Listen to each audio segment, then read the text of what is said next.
It's a weekday and Sydney families are enjoying the end of the working day at their local beach. It's a ritual enjoyed by many Australians, but one they can no longer take for granted. The coast is the lifeblood of Australia. It's not just our beaches, it's where our ports are, where many people live. Science is now projecting sea level to rise 1 metre by 2100 and will continue to rise well beyond that. That means 100 metres of coast at risk of disappearing in the next 100 years.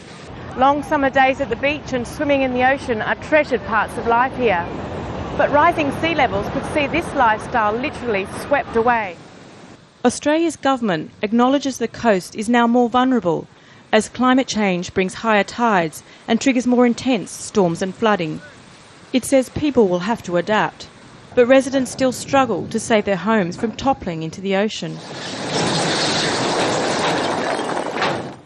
In Byron Bay are the country's most vulnerable beaches. Like many Australian coastal resorts, the most expensive properties overlook the sea.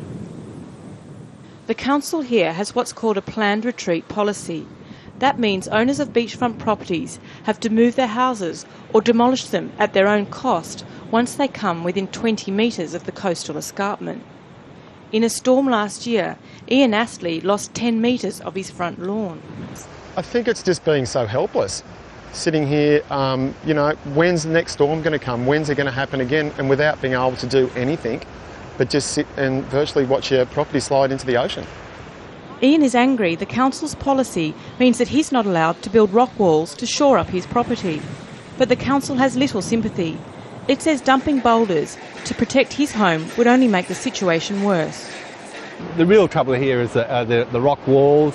They dump boulders on the beach. They're increasing erosion of the beach, making us lose it quicker, and pretty soon all we're going to have is just these boulder coastline.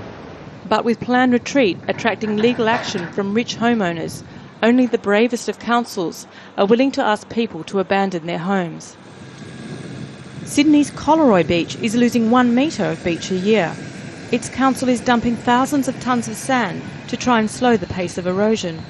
It's a temporary solution and an expensive one. As I've said many times, we must hope for the best in terms of climate change, but we must plan for the worst. With the sea continuing its relentless assault, tough decisions need to be made if the beach life enjoyed by so many Australians will be preserved for future generations.